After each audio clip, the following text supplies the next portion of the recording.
In accordance with Standing Order 43, the time for member statements has concluded. Questions without notice. The Leader of the Opposition. Thanks, Mr Speaker. My question is addressed to the Prime Minister. Can the Prime Minister confirm that wages have grown more slowly than the government's past 38 consecutive forecasts? The Prime Minister has the call.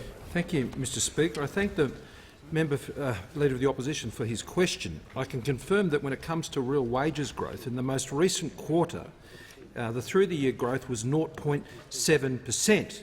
And I can also confirm that in the September quarter of 2013, when we came to government, it grew by 0.5%. Real wage growth in the most recent quarter was higher than what we inherited from the Labor Party. The member for Herbert. Speaker, my question is to the Prime Minister.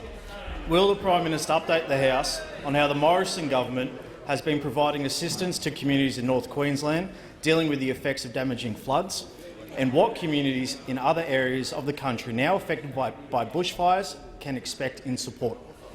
The Prime Minister has the call. Thank you, Mr Speaker, and I thank the member Herbert for his question and the great work that he did during the course of those devastating floods, and the work that he continues to do with his local community as they rebuild. I think the question is best answered by Michael Bully from the Donut King outlet in Townsville, Mr Speaker, who's just one example of the many who have been assisted get back on their feet after the devastating floods. Left uninsured and having just refurbished his shop, he was faced with paying for a second new shop fit-out. Now, Michael has said quite openly that without the $50,000 grant, that his shop probably wouldn't have reopened, leaving his 12 staff out of the job. He is grateful for what he described as the life-changing support when he needed it most. And then there's the $75,000 primary producer grant and the Spring Creek Barramundi farm located just outside of Townsville, run by Brenda Pike, Tim Pade and Simon Osborne.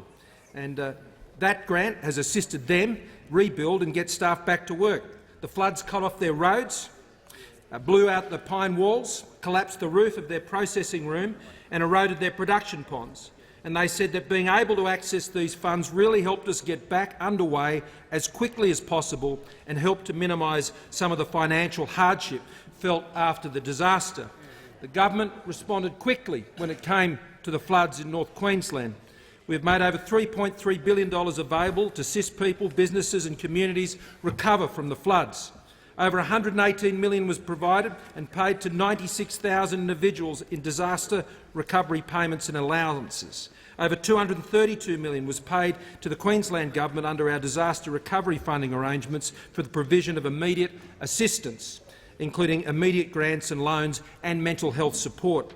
The North Queensland Livestock Industry Recovery Agency is driving delivery of assistance to our farmers. Over $18 million has been approved in grants to help farmers with restocking, replanting and rebuilding.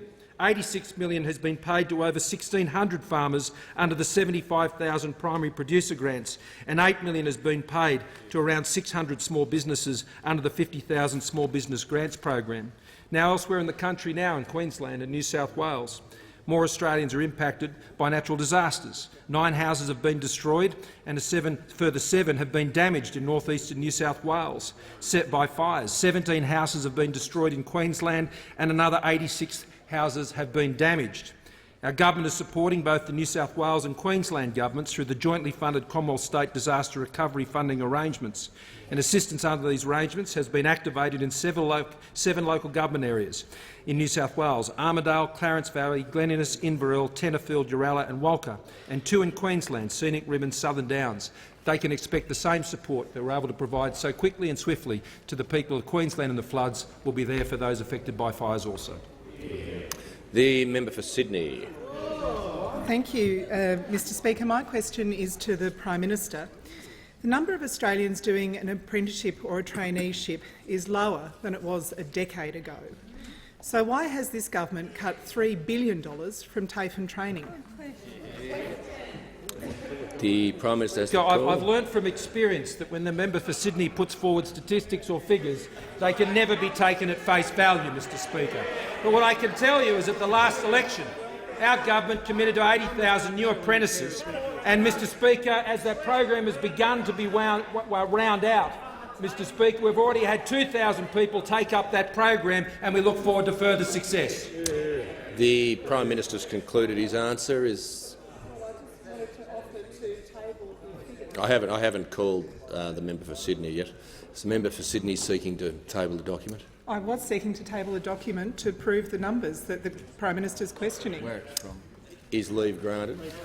Well, here it is. The member for Flynn. My question is to the Deputy Prime Minister, Minister of Infrastructure, Transport and Regional Development. Will the Minister update the House on how the Morrison National Party government is providing stability and certainty to regional communities who are doing it tough? The Deputy Prime Minister has the call. Thank you, Mr Speaker, and I thank the member for Flynn for his question, Mr Speaker. There are many communities in his Queensland electorate, Mr Speaker, presently beset by drought. As he told me a little earlier, sports fields, those fields of dreams, have turned into a dust bowl. This is, as I'm sure all members would agree, heartbreaking.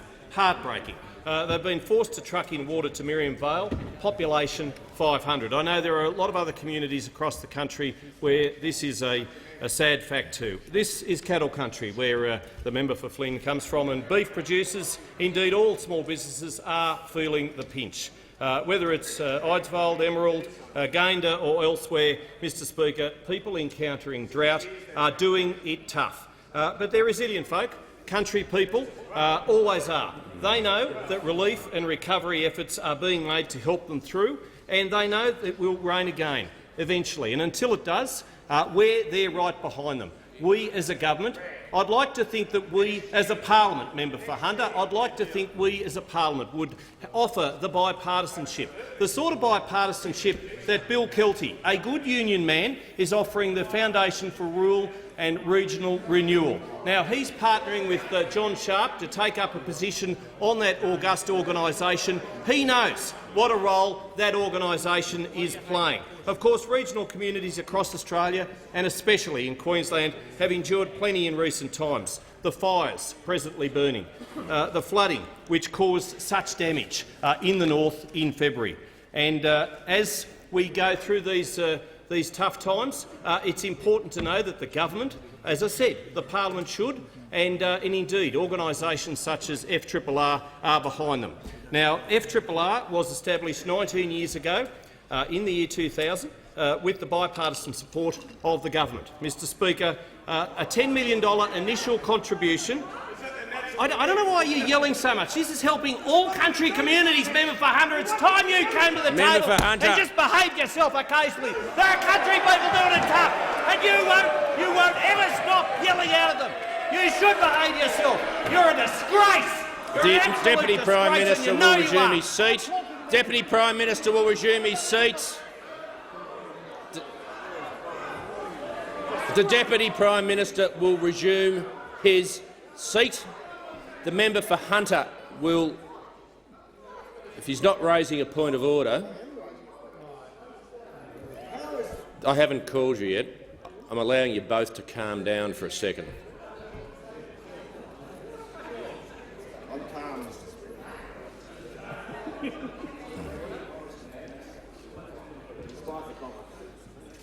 The member for Hunter on a point of order. You'll state the point of order. On relevance, Mr. Speaker, how is the Deputy Prime Minister's unhinged attack on me relevant to the question which is asked? The farmers just want him to do something! The Deputy Prime Minister will cease interjecting. The member for Hunter is warned. That was an abuse of a point of order. And I'll make a very obvious point to the member for Hunter and others. If you don't want to goad ministers into those sort of statements, don't interject. The Deputy Prime Minister. Thank you, Mr Speaker. That $10 million initial contribution has now grown to $100 million, Mr Speaker, supporting almost 10,000 communities, small communities across regional Australia.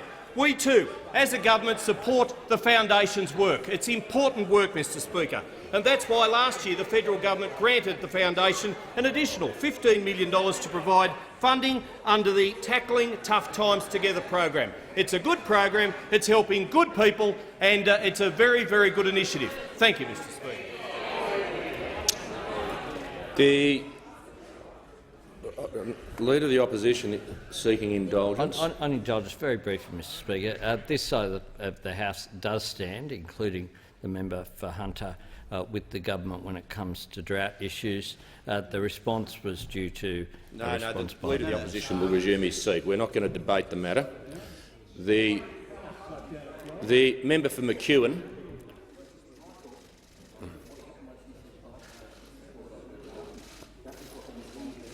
You know what? Just let's not rewind the videotape. Why don't we just sort of move forward, okay? Yeah, that's. No, I appreciate that. The Deputy Prime Minister. Deputy Prime Minister, you just need to cease interjecting now.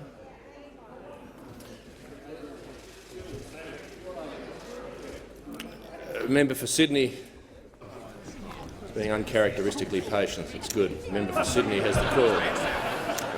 I am the oil on troubled waters, Mr Speaker. My question is to the Prime Minister. The Australian Industry Group warns our nation has a skills crisis, with 75% of businesses struggling to find qualified Australians to fill jobs. So why has this government ripped $3 billion from TAFE and training and done nothing to stop the loss of 150,000 apprenticeships and traineeships? The Prime Minister has the call. Mr Speaker, between 2011 and 2013, when the member for Sydney was sitting around a cabinet table, Labor cut employer incentives to businesses that employ apprentices 9 times, and that totalled some $1.2 billion. Now, the member would be fully aware that TAFE is actually funded by state governments, Mr Speaker. It's not funded by Commonwealth governments. The member's on my left. And that's why, Mr Speaker, last year I initiated a review which was conducted by Stephen Joyce. And that review found that the funding and the spending that was going into schools education in this country, year in, year out, Mr Speaker, was not getting the results. And the results they were not getting was that people weren't being trained with the skills for the skills that were needed by the employers who wanted to employ them. And that's because of the outdated funding model and the processes that have been put in place over many years and were run by the previous government. And these are the things we need to fix, and this is what we intend to fix, Mr Speaker. Member for Barton will cease interjecting. The Prime Minister's indicated he's concluded his answer. It's the independence question. The member for Melbourne. Thank you, Speaker. My question is to the Prime Minister. We're barely a week out of winter and Australia is burning, but as millions of people join the worldwide climate strike on September 20, your drought minister doesn't even accept the science. Meanwhile, the Paris Agreement commitments are inadequate because the current pledges, including Australia's, have us on track for a catastrophic 3.5 degrees of global warming. Given that you'll already be in the US meeting Donald Trump, will you attend the UN Global Climate Action Summit in New York? And will you do what the UN Secretary-General is asking of all world leaders and lift Australia's greenhouse ambition so that we don't warm the planet by more than 1.5 degrees? Or will you travel all the way to the US but boycott a crucial global climate crisis meeting? The Prime Minister has the call. Thank you, Mr Speaker. Australia, of course, will be represented at that meeting. And Australia takes very seriously the issue of climate change, and that's why we're taking action on climate change. And that's why, as a government, we're meeting our targets. Plenty of other countries set targets, Mr Speaker, but not many, like Australia, meet them in the way we meet them. And when we came to government, there was a 700 million tonne deficit when it came to meeting our 2020 Kyoto targets, and we set to work immediately and turned that round, and we will now exceed the Kyoto 2020 targets by 367 million tonnes. And what I found interesting, Mr Speaker, is that I move around and I talk to leaders. They are often unaware, Mr Speaker, of the achievements our government are putting on the deck, Mr Speaker, the member in terms for Shortland of investment in renewable energy, and particularly the fact that we have the highest per capita investment in renewable energy of any country on the planet. So, Mr Speaker, I will not accept whether it's from the member for Melbourne or anyone else, anywhere else, that Australia is not doing its own heavy lifting when it comes to taking action on climate change. We are doing our heavy lifting, we are setting our targets, we are meeting our targets, we have the programs in place, we've been investing billions of dollars to achieve that, and the member for Melbourne can talk down Australia all he likes, but when I go overseas, I always talk about the good things Australia is doing. The member for Braddon. Thank you, Mr Speaker. My question is to the Treasurer.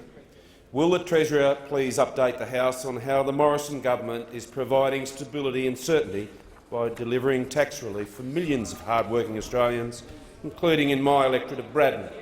And is the Treasurer aware of any higher taxing alternatives? The Treasurer has the call. Thank you, Mr Speaker, and I thank the member for Braddon for his question. And the member for Braddon's a beef farmer. He's a soldier who's proudly served his nation, and he can trace his family connections back to the 1850s in his electorate, Mr Speaker. And around 40,000 taxpayers in the electorate of Braddon will get a tax cut as a result of the policies that this side of the parliament endorsed, Mr Speaker, and the legislation that went through the parliament just a few weeks ago. But, Mr Speaker, how good are tax cuts, Mr Speaker? Because they enable Australians to earn more and to keep more of what they earn. And as of today, Mr Speaker, $15.5 billion has made its way out of the doors of the Australian Tax Office and into the pockets of hard-working Australians, Mr Speaker. Around 6 million Australian taxpayers have got a tax refund for the 18-19 year, Mr Speaker. Now, the result of our tax cuts is that we are now creating a simpler, stronger, fairer tax system, Mr Speaker, abolishing a whole tax bracket, Mr Speaker, and 94% of Australian taxpayers will pay a marginal rate of no more than 30 cents in the dollar, Mr Speaker. Now, lower taxes, you would think that would have the support of both sides of this parliament. No, it didn't have the support of those opposite, Mr Speaker. They fought us every step of the way with our tax cuts. Oh, he says no. He says no, Mr Speaker. I take the interjection, Mr Speaker. I take the interjection from those opposite because let me remind them what those opposites said about our tax cuts, Mr Speaker. They said our tax cuts, the member for Rankin's not looking because he knows, they said our tax cuts were offensive, Mr Speaker. They said our tax cuts were a con job, Mr Speaker. The member for McMahon, he said our tax cuts were reckless, Mr Speaker.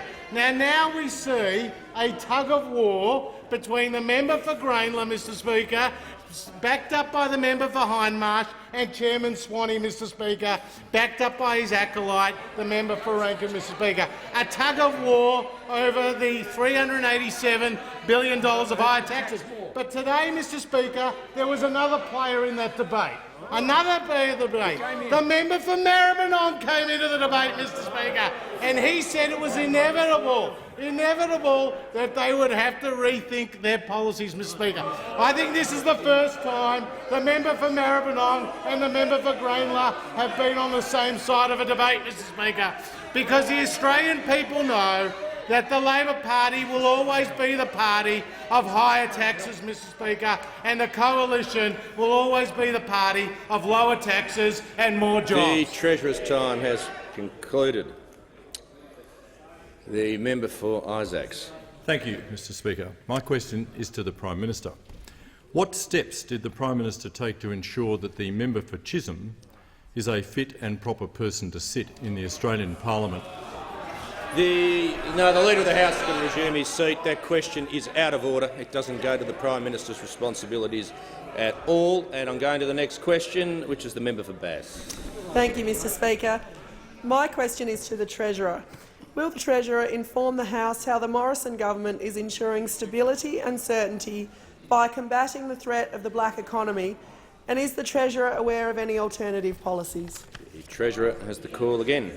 Thank you, Mr Speaker, and I thank the member for Bass for her question and thank her for winning a seat off the Labor Party, Mr Speaker, and bringing it back to the Coalition. And the member for Bass has been a local mayor. The member for Bass has been a farmer, and the member for Bass works hard for her local electorate. And she knows that the coalition is tackling the black economy, Mr Speaker, because the black economy threatens the integrity of the tax system. It undermines community trust and confidence in our tax system, Mr Speaker, and it gives businesses and individuals who do not do the right thing an unfair competitive advantage over businesses and individuals who do the right thing, Mr Speaker. And that is why this side of the House in government established the Black Economy Task Force, and our response in last year's budget represented the first whole-of-government blueprint for tackling the black economy, Mr Speaker.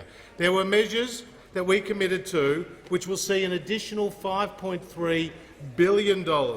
That is money that will come into the budget to the government to spend on schools, to spend on hospitals, to spend on aged care, to spend on services, Mr Speaker.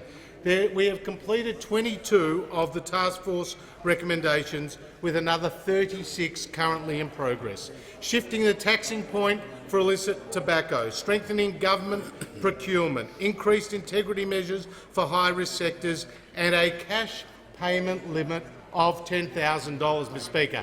Now, I'm asked, are there any other alternative approaches, Mr Speaker? Now, on this side of the House, we're prepared to stamp out the black economy, Mr Speaker, but I don't think the same could be said for those opposite, Mr Speaker. Why not? Why not, the Deputy Prime Minister asked. And I think, Deputy Prime Minister, because a limit of $10,000 is too low, Mr Speaker. I think a limit of $10,000 is too low. Mr Speaker, $100,000 seems to be the order of day for those opposite, Mr Speaker, in Sussex Street. And the reality is, stamping out the black economy requires us to stamp out big cash payments, whether it is on High Street or Sussex Street, Mr Speaker. The reality is we are tackling the black economy, and as a result, more money is going into the education and the health services that governments importantly provide, and more confidence and more trust is ensured in the Australian tax system from all Australians. The member for Isaacs. Thank you, Mr Speaker. My question is to the Prime Minister. When Sam Dastyari failed to support the bipartisan position on the South China Sea, the Prime Minister said, "Sam Dastyari has been caught betraying his country, and that means he is betraying—" Can the member for Isaacs pause? Can the member for Goldstein stop interjecting? I'm trying to hear the question. The member for Isaacs will start again. Thank you, Mr Speaker. My question is to the Prime Minister.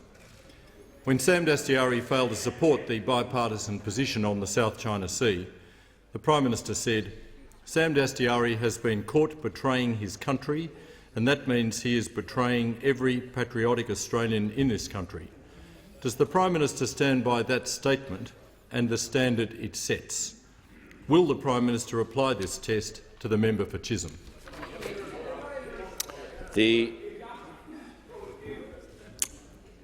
I'm going to allow the question, but I'm going to point out I could very easily have ruled it out because the rules for questions are quite specific. I'll allow the question and I'll allow the Prime Minister. Well, thank you, Mr Speaker. I thank the member for his question, and I refer the member to the statement issued by the member for Chisholm today, which makes it very clear her support for the government's position, and that's what she had Prime Minister can pause for a second. I've made it clear I need to listen to the question because I need to make rulings on these matters. I'm going to listen to the answer without interjection. Prime Minister. Thank you, Mr Speaker. So I refer the member to her statement, which makes it very clear about her support for the government's position and the long-standing position we've taken in relation to those matters. What the member has raised with me is the conduct of the former Senator, Sam Dastyari. Now, what he will remember about Senator Sam Dastyari is not only, Mr Speaker, not only was he a minister a shadow minister, I should say, in the executive of the opposition at that time, he seems to forget the fact that money changed hands between the then Senator Dastiari. Money changed hands. Members on my left. And his position was bought by that, Mr Speaker, with a concessional loan, with a loan, I should say, to pay off his legal expenses, and he was caught in his own web of corruption, Mr Speaker. He should have resigned, and he did. The member for Canning. Thank you, Mr Speaker. My question is to the Minister for Home Affairs. Will the minister update the House on the success of Australia's certain and stable border protection measures? And is the minister aware of any alternative approaches which might put our borders at risk? Members on my left. Member for Chifley. I haven't called the minister yet.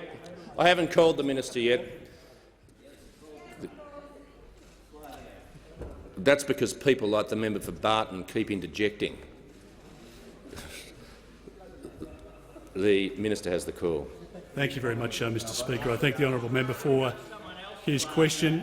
Mr Speaker, all Australians know that this government has a stable and certain policy when it comes to our border security, and so it must be, Mr Speaker. We cannot allow people smugglers to get in control of our borders again like they did when the Labor Party was in government.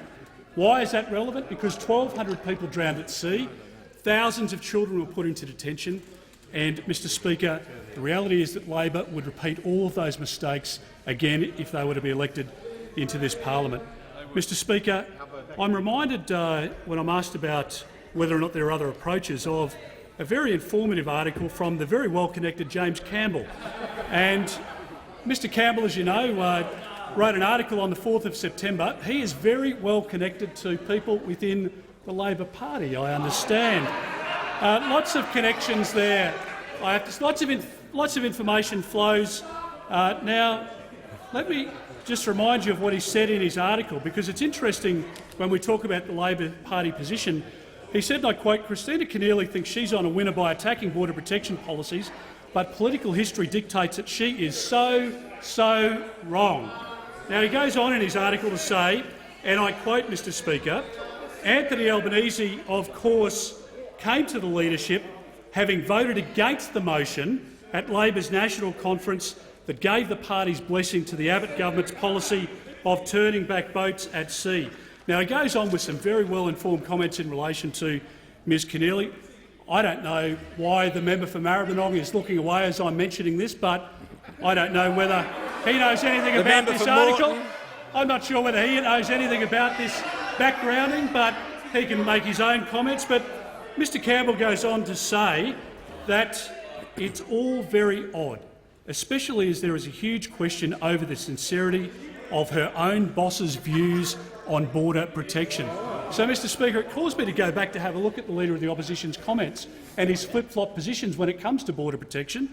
It's only back in 2013 when he said these very powerful words, and I quote, "And the message is very clear. If you come to Australia by boat without a visa, you will not be settled in Australia," he said. He went on to say, "What that does is it breaks the model.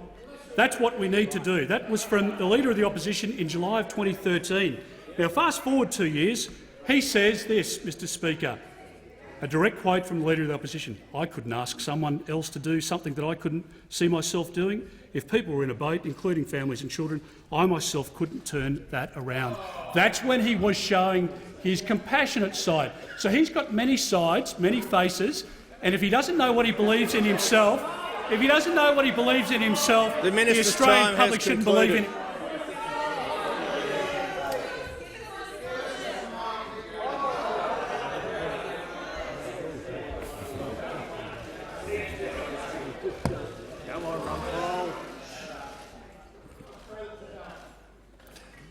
The member for Isaacs. Thank you, Mr Speaker. My question is to the Prime Minister. I refer to the Prime Minister's previous answer where he said the test was whether money changed hands. I refer to the government's responsibility for the AEC and its role in receiving financial returns for political parties. And I refer to a report in the Herald Sun by James Campbell, that the Liberal Party returned $300,000 in donations from dinner guests associated with the member for Chisholm because of security concerns, and to the member for Chisholm's statement last night that the donation and its return was all made up. Prime Minister, is she correct? I'm just going to ask the Prime Minister to resume his seat. I can see he's more than willing to answer the question, but I'm happy to hear from the Manager of Opposition Business and Leader of the House. I think this question's out of order, and I tell you what, I'm not. Whether the Prime Minister wants to answer a question or not does not mean that it's in order, I regret to inform him. I don't think this question's in order, whilst it referred to a previous answer and a statement. The substance of the question very much went to the responsibilities of political parties with respect to declarations to the AEC. I appreciate that the member for Isaacs has endeavoured as best he can to talk about the responsibility of the AEC, but the issue he's dealing with is one of independence between the AEC and the political parties. I don't think the member for Isaacs would for a minute think that the Prime Minister administers, or the Minister actually administers, anything to do with the Australian Labor Party's donations and dealings with the AEC. So I feel, notwithstanding the Prime Minister's eagerness, I feel it's out of order. The Manager of Opposition Business. Thanks, Speaker. Notwithstanding your comments about the independence of the AEC, the government's responsible for all government agencies, and a minister can stand up and say they deal with that independently, but they are responsible to this parliament for all government agencies. If no financial returns have been given to the Australian Electoral Commission from the Liberal Party, then they can answer on behalf of the Australian Electoral Commission. We're not asking them to answer on behalf of what the Liberal Party submitted. The Leader of the House. Well, Mr Speaker, I'm torn between my loyalty to the Prime Minister, who's ready, willing and able, and my great respect for your judgments. In those circumstances, Mr Speaker, it's clear that you're ruling that asking the Prime Minister about political party matters as they relate to the AEC and donations, you're ruling that that is out of order is correct. But one option might be— I am trying to help you. One option might be for the wit and wisdom of the Shadow Attorney-General to quickly rephrase the question to omit that part. Now that I've heard from you both, you've absolutely confirmed in my mind my ruling was correct. I'll go to the next question. The member for Reid. My question is to the Attorney-General and Minister for Industrial Relations. Will the Attorney update the House on how the Morrison government is providing stability and certainty to members of registered organisations by ensuring these organisations are working in the members' best interests and within the bounds of the law? And is the Minister aware of any alternative approaches? The Attorney-General has the call. Thank you, Mr Speaker, and thank the member for her question. And as the member is aware, the Ensuring Integrity Bill presently before the Parliament establishes a fit and proper person test for holding public office in both an employer and employee association. It would also ensure that both of those types of associations are subject to reasonable standards of conduct. So where you do have instances of serious and sustained breaches of proper standards, there is an ability for the courts to consider deregistration. Why is that necessary, Mr Speaker? Because Australia now has what the court has described as the most recidivist corporate offender in Australia's history, the CFMMEU. And that is not a description of one person. As truly shocking as John Setka's record of law-breaking is, the problem inside the CFMMEU is beyond one person. $16.4 million worth of fines for breaking the law. That represents 2,160 separate instances of law-breaking. Of those, John Setka is only responsible for 22, being 1%. As bad as he is only responsible for 1% of the law-breaking inside the CFMMEU. Right now, today, in court, there are 68 representatives of that organisation facing 650 charges of breaking the industrial law. The court recently found that organisation guilty of inventing false safety claims against a crane operator. That is one of many charges. The court has described that organisation's behaviour as deplorable, disruptive, abusive, threatening, appalling, disgraceful, recidivist, unjustified and finally depressing. Bob Hawke said of them, "It's just appalling. I wouldn't tolerate them. I would throw them out." That's what he said. So why is it that Labor allows this to happen? Why do they allow it to happen? Well, there are now two M's in CFMMEU, and those M's stand for Mo Money.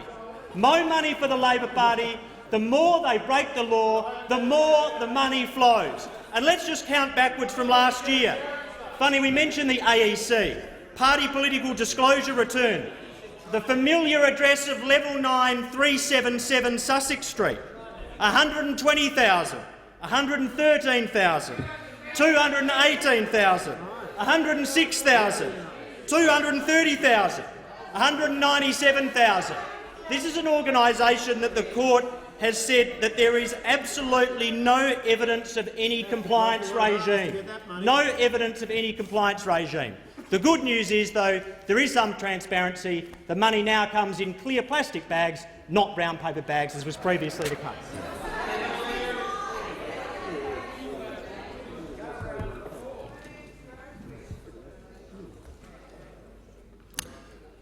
The member for Isaacs. Thank you, Mr Speaker. My question is to the Prime Minister. I refer to his comments in the House yesterday and today, and the front-page headline of the Daily Telegraph today, which reads, "Libs take banned cash." Why does the Prime Minister go over the top when he sees political advantage, but go into hiding when there's Liberal Party corruption and his own party members are breaking the law? That member for Isaacs will not use props. The question is out of order. It clearly, if ministers could stop interjecting. The member for Sydney is warned. If the member for Isaacs is having difficulty, maybe he's not. I suggest he acquaint himself with pages 553 and 554 of practice that outlines a whole list of elements that ministers can't be questioned on, and he offended about 5 of them. The member for Lindsay. Thank you, Mr Speaker. My question is to the Minister for Home Affairs. Will the minister inform the House about how the Morrison government has implemented stable and certain policies on our borders? Are there any risks to alternative approaches? The Minister for Home Affairs has the call. Thank you very much, Mr Speaker. I thank the honourable member for her question. It is true, Mr Speaker, that the Australian public demand of their government certainty around national security and providing protection to Australians, and we can only do that if indeed we have secure borders. And so the government has worked day and night to clean up Labor's mess, Mr Speaker. 50,000 people who arrived on 800 boats. The Labor Party put people on Manus Island, they put people onto Nauru, they put kids into detention, and, Mr Speaker, it has taken many billions of dollars and many years to clean up. And you would have thought by now that the Labor Party had learnt their lesson, but clearly, Mr Speaker, with the flip-flop approach of the Leader of the Opposition, they have not. And it is clear that had the Labor Party been successful at the last election, even though the former Leader of the Labor Party had a much tougher stance and a much more coherent policy proposal in relation to border protection policy. Sure, I didn't say that at the time, as the member for Marinine points out. I'm being generous to him now because you are making him look very good. That's my point. That's my whole point. Come in, sucker.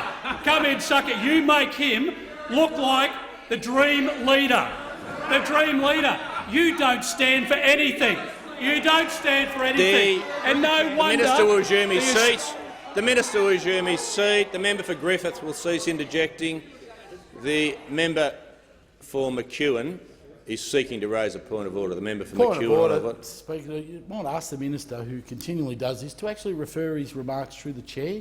Yeah, the member for McEwen makes a good point. The minister thinks he's abusing the Leader of the Opposition. He's actually abusing me when he uses the word "you." So I don't take it personally, but the minister has the call. Mr Speaker, I I was thinking that it was only the Leader of the Opposition who had an incoherent position on the Labor Party side when it comes to border protection.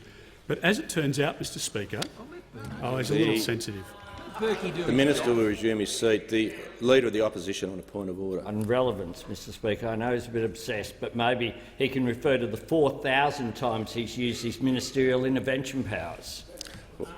Yes, well, if the Leader of the no, the Minister will pause. Actually,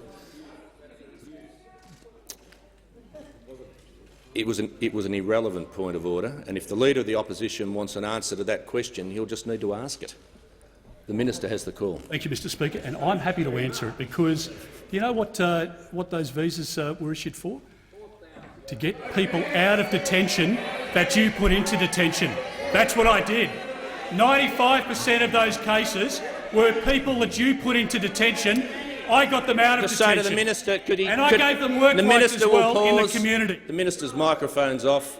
I'm just going to remind the Minister, if you just refer to members by their correct titles, and he'll avoid the problem he's slipping into. The Minister has the call. So, Mr Speaker, I was drawn to some comments last week by the member for Watson, who doesn't have a proud record. He used to be the Immigration Minister in the glory days of the Rudd-Gillard-Rudd government period, and as it turns out, there were 6,600 people who arrived on his watch.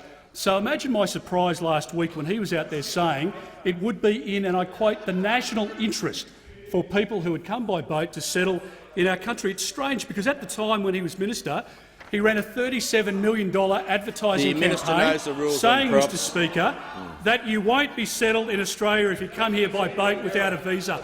Nobody can believe a word the Labor Party says when it comes to border protection.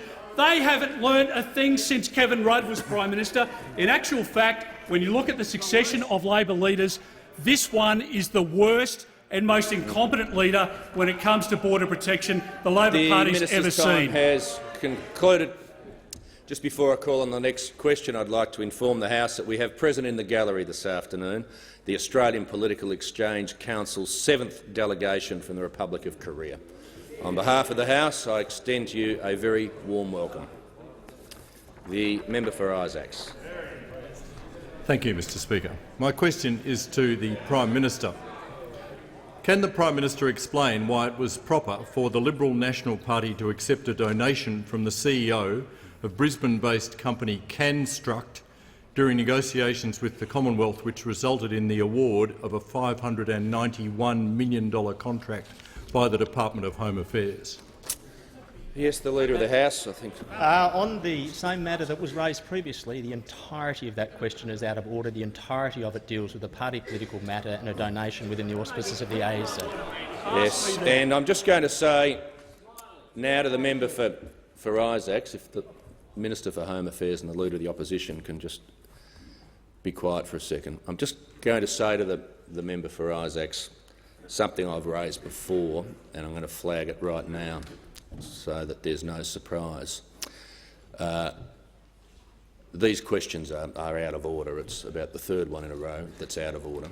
You have 30 seconds to ask a question.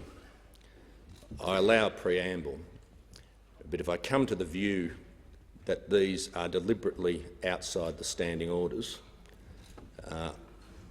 I'll be cutting off the question.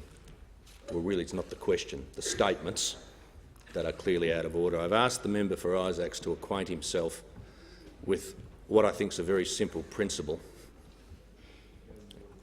and that is that you can only ask questions about a minister or the Prime Minister's responsibilities. The very beginning of that question was about political parties. One of the points that's well established is that ministers and Prime Ministers are not responsible for political parties. Statements by members, who aren't ministers obviously, occurrences in party rooms, and a whole range of statements. Now, I'm not going to keep repeating myself. It's very clear. The question's out of order, and I think I've made my point. I'll hear from the Manager of Opposition Business. Thanks, Speaker, and seeking your clarification. Yeah. Because there have been a range of occasions, particularly when individual ministers have been under pressure, where something that has not otherwise been in order has been treated as in order because they had made statements to the House. Yesterday afternoon, at the end of question time, in the final answer, the Prime Minister gave an answer which, if it had been in the form of a question, offended every single example you've just referred to. Well, the problem with that is, I'm just going to pause you there. The problem with that is, well, look, you're right, but the problem is he was answering a question, and the rules for questions and answers are very different. I respect that. Yeah, the Manager of Opposition Business has the call. What I'm saying is the principle that is applied to other ministers at different points when they've been under pressure, which is that the opposition is allowed to ask them about the statements they have made to the House, has allowed us to ask questions that otherwise would not have been in order.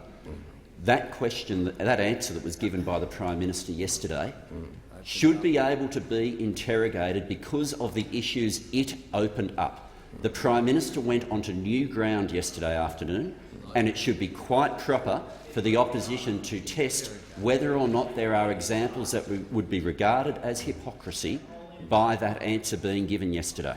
Yeah, but I don't think. I mean, I think the Manager of Opposition has sort of made the point I'm making, and that is that question didn't do anything like that. It referred to things that aren't the Prime Minister's responsibility.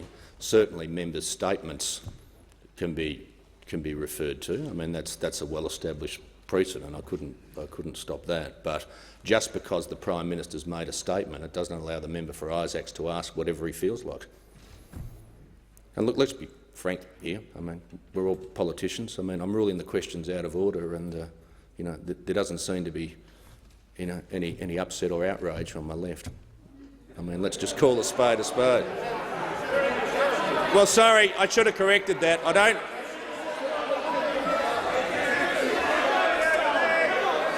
All right, that's enough. Let me correct my statement. There doesn't seem to be any outrage or upset from those on my left who know what they're doing. The member for Robertson has the call. The Leader of the House, you're in the. It's all right. You're in the right category. Thank you, Mr. Speaker. We are a disciplined lot. Member for Robertson. Thank you, Mr. Speaker. And my question is to the Attorney-General and Minister for Industrial Relations. Will the Attorney update the House on how the Morrison government is delivering stability and certainty by keeping Australians safe, including by protecting our children from the horrific crimes of child sexual abuse? And is the Minister aware of any alternative policies? The Attorney-General has the call. Thank you, Mr. Speaker, and I thank the member for her question. And obviously there's no more important task before this parliament than to protect children who can and have been the subject of these types of terrible and horrendous offending. The Crimes Against Children and Community Protection Bill does exactly that. It does four very important things. It brings into play new offences against grooming activities and for websites and online platforms designed to host the material. It creates new aggravated offences for the most abhorrent types of child abuse, including where death of a child occurs or a child is subject to cruel, inhumane or degrading treatment. It thirdly creates presumptions against bail and protection for vulnerable witnesses, and it introduces minimum sentences for the most serious child sex offences. Now, Mr. Speaker, why is this bill required? Last year there were 18,000 complaints to the AFP of child exploitation, which represented a doubling of the number of complaints in 1 year.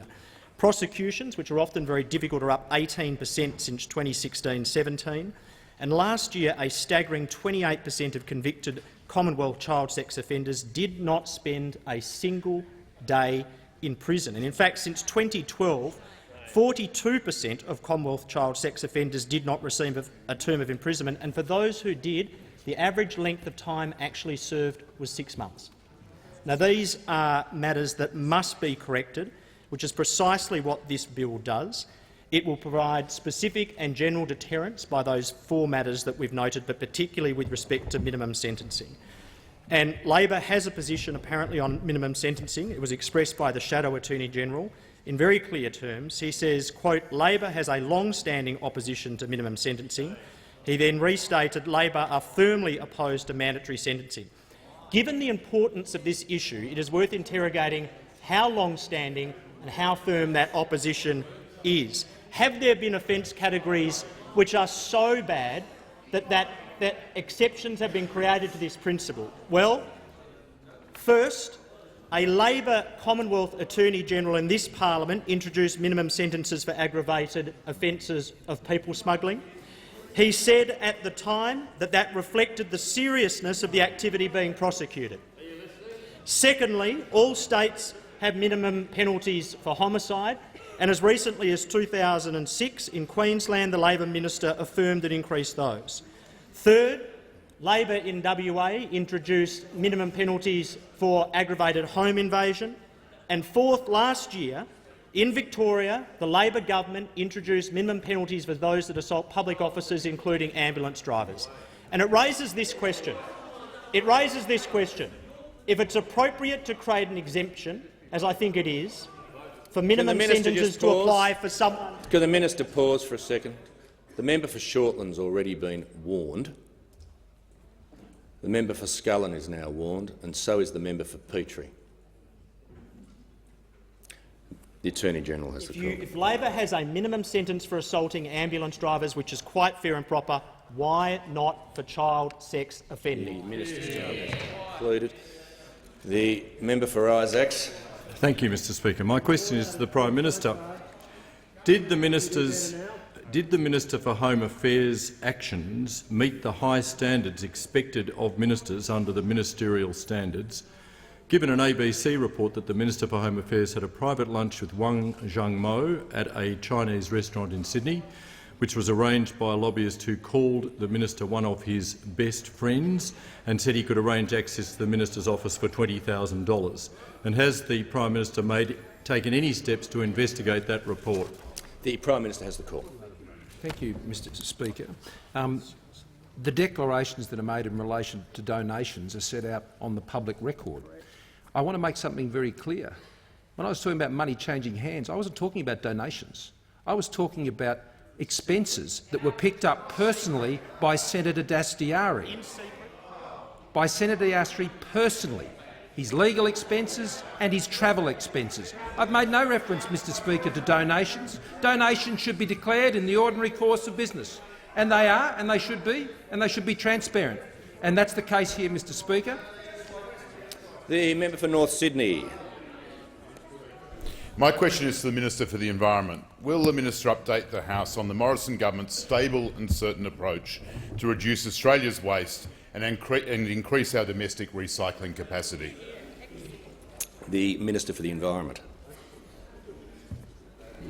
Thank you very much, Mr Speaker. Can I thank the member for North Sydney for his question, because I know he's a really strong advocate for the eradication of plastic in our waterways. And on this year's Australia Day, he joined the first North Sydney Scouts group cleaning up litter at Berry Bay. It is indeed often the case that young people, children in our schools, students, are the ones who are leading and seizing the opportunities that recycling brings. And you only have to visit schools, as we all do, and talk to students. I was at St Paul's College in my electorate at Walla Walla recently, and the canteen had 5 bins, all carefully labelled and all used perfectly. And it's the students that understand the challenge that we face nationally and internationally in recycling. It's the students that will talk about the island of garbage in the Pacific, 1.6 million square kilometres, 3 times the size of France, accumulating daily 80,000 metric tonnes of plastic. And I look forward to the Morrison government's strong agenda on recycling, because Australians care deeply about recycling, Mr Speaker, and they want to be confident that when they put things in their recycling bin or deliver them to a collection centre, they will be repurposed effectively, not dumped in landfill, not sent overseas. Every Australian generates nearly 3 tonnes of waste a year, 42% of which is thrown away. This needs to change. And at the recent Council of Australian Governments, the Prime Minister led conversations with states that will lead to Australia banning the export of plastic, paper, glass and tyres. From we'd like to see next year. And I will meet with ministers at Environment Ministers' meeting later this year, and we'll sort the timetable and set the targets. We're moving from a National Waste Action Plan from last year to the targets, to the delivery and to actually making this a reality. I mean, 123 local government areas, mainly in rural and regional Australia, have only one bin, have only one collection point. These are the sorts of things we can discuss with our state colleagues. This commitment reflects the national priorities that we came to government with at the last election. We have a $167 million recycling investment plan, but, Mr Speaker, it's just the start. The Morrison government is leading substantial investment to transition us away from a linear economy of take, make and waste to a circular economy of reuse, repair, refurbish, remanufacture, recycle, a generational transformation in our recycling industry. The Leader of the Opposition. Thanks, Mr Speaker. My question is addressed to the Prime Minister. When will the Prime Minister introduce legislation into this parliament to establish the Commonwealth Integrity Commission that he promised last year? The Attorney-General has the call. Thank you. Well, we have been through this a number of times, Mr Speaker, and the reality is that we have taken time and care. A draft is well advanced. That will go out to public consultation. Of course, it was the case that members opposite said that when they came into government that they would take 12 full months of consultation before presenting a draft. We'll do it well within that time. We will do it well within that time. And it's also the case, Mr Speaker, that in matters of this type you must be very careful to ensure that you get it absolutely, utterly and precisely correct, which is what we will be doing. What is very interesting is that, and to be fair to the crossbench, they have brought in twice 2 models for an integrity commission. They brought in one in the previous parliament. That was sensibly voted against by the Labor Party, that particular model. I say respectfully that model was not the correct model. We will make sure that the model that is presented is the correct model. What is very interesting, though, is that another bill was introduced in the Senate by the Greens, basically precisely the same model that was introduced in the previous parliament. Interestingly, this time Labor voted for it. Against that model in the last parliament, for the model in this parliament in the Senate. Now, it couldn't possibly be, Leader of the Opposition, that you were having a few integrity issues at the time. It couldn't possibly be that. It couldn't possibly be the case that just as you have flip-flopped on border protection, just as you flip-flop on all other issues, just as you flip-flop on taxation. Attorney-General resume his seat. The Leader of the Opposition. Yes, Mr Speaker, it was a very short and very specific question of when will the government introduce the Commonwealth Integrity Commission legislation. If they stop concentrating on legislation and actually did their job, Leader of the Opposition they might be better off. Resume his seat. I just point out, I know the point the Leader of the Opposition is making, but the attorney, I believe, did was directly relevant to that. Certainly at the beginning of his answer, he wasn't asked about any other topics, but he is briefly relating them to the topic, which is a difference between his answer and some other answers recently. So I'm going to keep hearing the attorney. Thank you, Mr Speaker. And in the minute and a bit left remaining, I might make this note about integrity, which is led by that man of integrity, the Shadow Attorney-General. Not that long ago, the Shadow Attorney-General, late in the evening of Wednesday the 31st of July, came into this House and made some vigorous complaint about some signage that had been put out by a member of our side, the government, during the election. He complained that the colours were too close to that of another organisation. He said that there was barely perceptible script. He said that there was barely perceptible script at the bottom which indicated the signs were authorised by the Victorian branch of the Liberal Party. He said it was sneaky. Now, what is utterly fascinating is that the champion of integrity who complains about signage and small script using the colours of another organisation, Leader of the Opposition, they don't like this, do they? No, I don't like it either, actually, because it is off the topic of the question. And I'm just going to say that I couldn't. No. You haven't got the call, and I'm actually trying to assist the Leader of the Opposition because one of the standing order reforms he brought in was there could only be one point of order on a question of relevance, which he's had. I'm just going to say to the attorney, I allowed him to relate other policy topics to the matter, but he's now going too far in seeking his linkage just to the mere word of integrity. Is broken. I've got to say, it really is. If he wants to deal with this sort of material, he's got to be asked another question. To be frank, the member for Isaacs. Thank you, Mr. Speaker. Oh, sorry. That's the independence question. You'll be there in a second. The member for Mayo. Thank you, Mr. Speaker. My question is to the Treasurer. It's been 4 years since the government commissioned a review on the small amount credit contract laws, and 2.5 years since the government accepted its recommendations. In these years, more and more Australians have fallen victim to excessive fees and interest by payday lenders, in many cases over 400%. They are debt traps. When will the government introduce legislation to protect vulnerable Australians from severe financial harm? The Treasurer has the call. Thank you, Mr. Speaker, and I thank the member for Mayo for a question, and the Assistant Treasurer may also want to add to this answer. But smaller amount credit contracts, which are available for between 16 days and 12 months and up to $2,000, are important for some people because those people are outside the mainstream financial opportunities that may be available. They may have an irregular income, and there are some 200+ providers of these small amount credit contracts. That being said, we did conduct a review. We did release exposure draft legislation, and we have been taking and consulting on that the responses to that exposure draft legislation. And as the honourable member would be aware, in February of this year, the Senate Economics References Committee did report back on issues in relation to financial products and services that may be targeted at people at risk. And again, that is being considered by the government. So it is an important issue that the member for Mayo raises. The Assistant Treasurer is working on that issue, but I just do want to point out.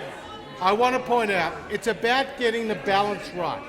It's about getting the balance right, which is obviously ensuring consumer protection, but also ensuring that there are credit opportunities for people who may be outside mainstream finance. The member for Wide Bay. Thank you, Mr. Speaker. My question is to the Minister for Water Resources, Drought, Rural Finance, Natural Disaster and Emergency Management. Will the minister update the House on what actions the Morrison government is taking to ensure the safety and support of those communities across Queensland and New South Wales who are bravely fighting devastating bushfires? The Minister for Water Resources, Drought, Rural Finance, Natural Disaster and Emergency Management. Thank you, Mr. Speaker. Can I thank the member for Wide Bay for his question and his concern. In fact, his own electorate has been thrust into this fire emergency over the last 48 hours, and sadly 2 homes were lost at Pigeon Beach. These fires that started late last week as high up as Mareeba and have spread right down the Queensland coast and down into New South Wales have actually taken 17 homes in Queensland and 9 in New South Wales. There's 122 blazes still going.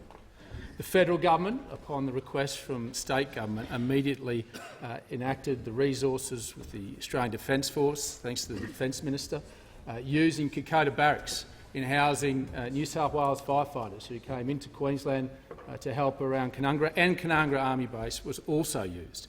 Also were there water tankers in helping Queensland firefighters to keep water up in their fight against those fires. And in fact, even at Shoalwater Bay, where fires were close, Defence Force assets were also used in that area. We've also, with the aid of the Queensland Government, now enacted first stage of support payments to communities. There will be further assessments and applications made, but they can only be done when we can get state government personnel is on the ground when it's safe. And until it's safe, we cannot send those personnel in.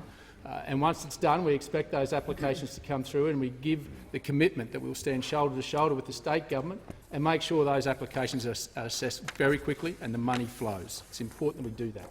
Today, we also introduced the Emergency Response Fund, a $4 billion fund that will create a $150 million dividend that will be paid every year upon a catastrophic event, up to $150 million, on top of the disaster payments that we pay out to communities, which on average has been $1.1 billion by the Commonwealth Government to state agencies and to the community. We've also can take solace out of this. The only solace we can take is that not one Australian life has been lost. And that's because we have a world-class emergency management system, predicated by the backing of a world-class emergency management personnel. They are the people that are prepared to put their lives on the line for us. And in fact, Neville Smith, a New South Wales firefighter, has been injured, and in fact I'm pleased to report to the House that he's recovering in a Brisbane hospital well, and our thoughts and prayers are with him. Can I say to those emergency service personnel who are prepared to put their lives on the line, and in fact in Neville's case was about to lose his own property, was still prepared to go out there and support us. They are truly Australian heroes. The Leader of the Opposition. Can I just very briefly, Mr Speaker, associate Labor with the comments of the Minister and stand with him in giving praise to the firefighters, whether they be full-time personnel or volunteers who've done such remarkable work, including the incredible work that was saving houses around Peregian there on the Queensland sunny coast. The member for Isaacs. Thank you, Mr Speaker. My question is to the Prime Minister. Did the Prime Minister ask the Minister for Energy and Emissions Reduction about his role on the New South Wales Liberal Party Finance Committee before he appointed him to the ministry? Did the Minister tell the Prime Minister about the washing of donations through the Free Enterprise Foundation, or did he fail to disclose those too? That question is out of order. The Deputy Prime Minister's had enough to say today. I'm just going to ask the member for Isaacs to reflect on my earlier comments. I was ready to sit him down halfway through the question. Given what I had said earlier, I was working on the assumption that the member for Isaacs would at least have a relevant word in the question. I'll ask him to reflect on it, and if he reflects in the wrong way, he'll see the response. The member for Stirling has the call. Thank you, Mr Speaker. My question is to the Minister for Veterans and Defence Personnel. Will the Minister update the House on the action that the Morrison government is taking to support the mental health and well-being of defence personnel and veterans? The Minister for Veterans Affairs has the call. Well, thank you, Mr Speaker. I thank the member for Stirling for his question. I also note the member for Stirling's service to our nation in peacekeeping missions, both in the Solomon Islands and East Timor. I'd like to acknowledge all members and senators in this place from both sides of the chamber who've served in uniform and say to them quite simply, thank you for your service. Yesterday, Mr Speaker, was World Suicide Prevention Day, and I think all members would agree that every day is World Suicide Prevention Day in our country. The only acceptable number of suicides in terms of our Defence Force personnel, in terms of our veterans, in fact in terms of the whole community, is zero.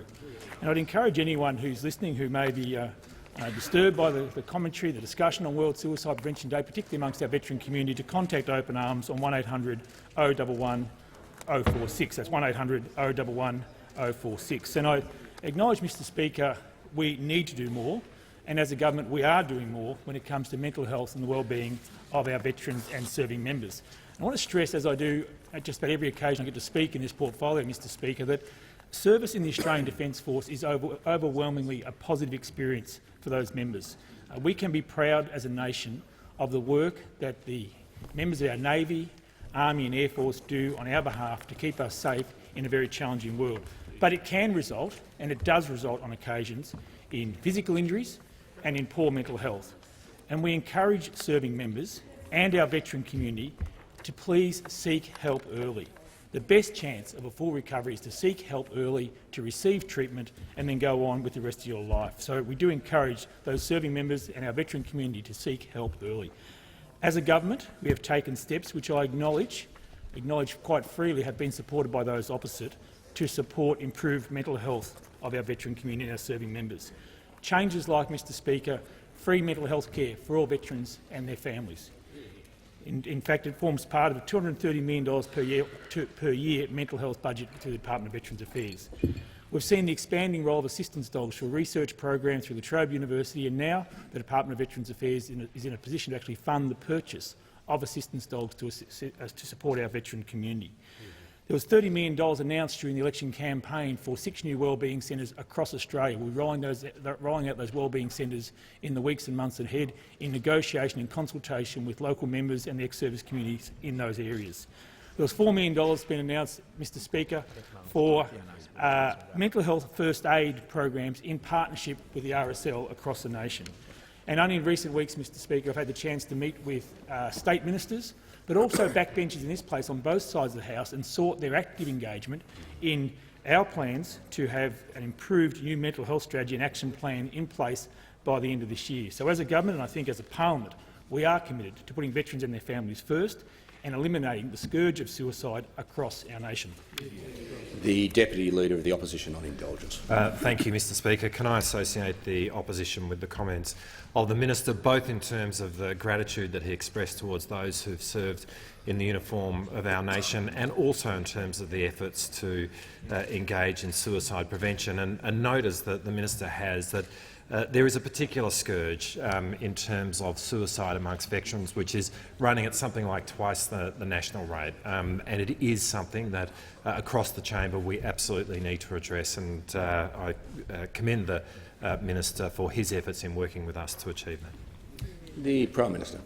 Speaker, and on that note, a matter in which we all agree on, I ask that further questions be placed on notice paper. I thank the Prime Minister.